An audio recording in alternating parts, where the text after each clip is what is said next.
मानवाला हजारो वर्षांपूर्वी फर्मेंटेशन अर्थात पदार्थ आंबवण्याची प्रक्रिया ही ॲक्सिडेंटली सापडली असणार.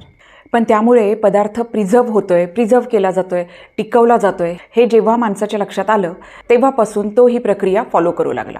तर अशा प्रकारे हजारो वर्षांपासून ही फर्मेंटेशनची जी प्रोसेस आहे ही माणसाकडून फॉलो केली जाते आहे. ती टिकून आहे आणि इनफॅक्ट ती इव्हॉल्वही झाली आहे. आणि या फर्मेंटेशनचा वापर करून आपण अनेकविध पदार्थ आता तयार करायला लागलो आहे.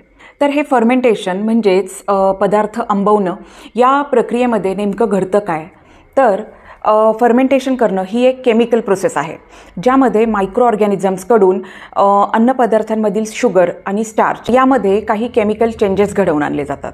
त्यामुळे होतं काय की अन्नपदार्थाची चवही एन्हान्स होते आणि जे काही न्यूट्रिशनल प्रोफाईल आहे ते सुद्धा अजून वाढतं.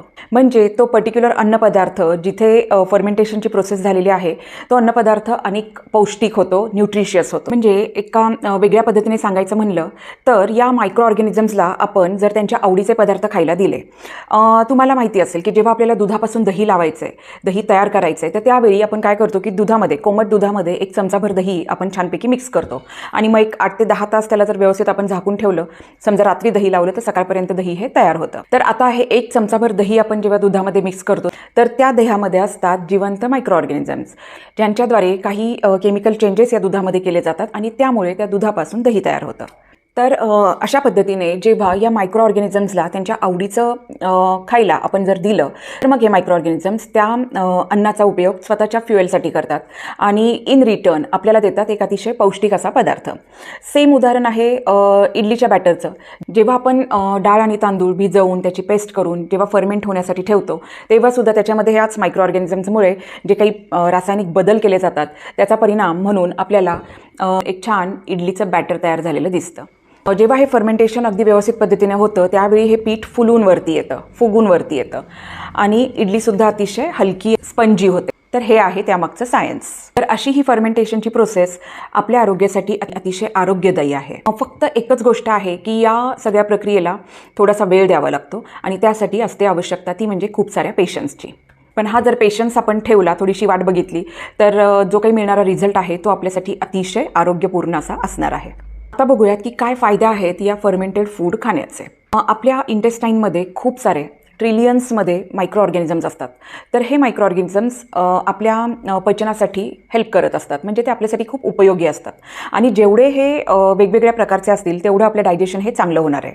आणि जेव्हा हे आपण असे फर्मेंटेड फूड खातो तर त्यावेळी होतं काय की हे जे मायक्रो ऑर्गॅनिझम्स आहेत ज्याला आपण गट मायक्रोबायोम असं सुद्धा म्हणतो, त्यांची वाढ चांगली होते, ग्रोथ चांगली होते आणि डायव्हर्सिफिकेशनसुद्धा वाढलं जातं. पर्यायाने आपली गट हेल्थ ही चांगली राहायला मदत होते. आता हे जे मायक्रोबायोम आहेत तर म्हणजेच गट बॅक्टेरिया जे आहेत तर यामुळे होतं काय की काही जे न्यूट्रिएंट्स आहेत, फॉर एक्झाम्पल आयर्न आहे, झिंक आहे, यांची बायो अवेलेबिलिटी ही कमी असते. म्हणजे ते इझिली ॲब्झॉर्ब होऊ शकत नाही.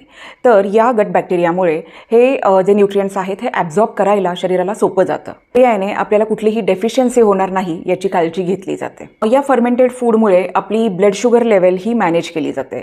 याचप्रमाणे क्रॉनिक इन्फ्लेमेटरी डिसीज, इंटेस्टाईन्सचे क्रॉनिक इन्फ्लेमेटरी जे काही आजार आहेत, IBS आहे किंवा क्रॉन्स डिसीज आहे, इतरही काही आजार आहेत ज्याच्यामध्ये खूप दीर्घकाळ ही सूज आपल्याला दिसून येते आतड्यांवर.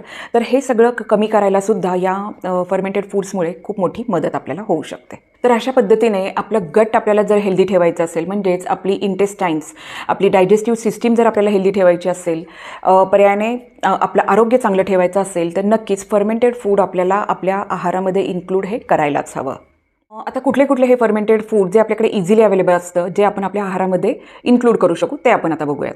तर सगळ्यात महत्त्वाचं आणि आपल्या प्रत्येकाच्या घरात असतं ते म्हणजे दही आहे, ताक आहे. दोन्हीचा अंतर्भाव बरेचदा आपल्या आहारामध्ये वेगवेगळ्या पद्धतीने आपण करत असतो.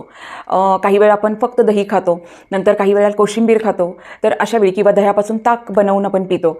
तर याचा आपल्या शरीराला खूप चांगला फायदा आपल्याला मिळत असतो. फक्त एक गोष्ट लक्षात ठेवली पाहिजे की दही खाताना त्याच्यामध्ये तुम्ही साखर थोडी मिक्स केली तर चालेल, पण मीठ मिक्स करू नका. मग नुसतं दही खाल्लं तरी चालेल किंवा किंचितची साखर मिक्स करून ते दही खाल्लं तरी चालू शकेल. याचबरोबर खूप सारे पदार्थ आहेत जे आपण आता फ्रिक्वेंटली आपल्या घरात तयार करतो. ते म्हणजे इडली, डोसा, उत्तप्पा किंवा अप्पे किंवा ढोकळा. हे सगळे पदार्थ पीठ आंबवून तयार केले जातात. त्यामुळे हे आपल्या आरोग्यासाठी अतिशय उत्तम पर्याय ठरू शकतात. अजून एक पदार्थ आहे तो म्हणजे कांजी.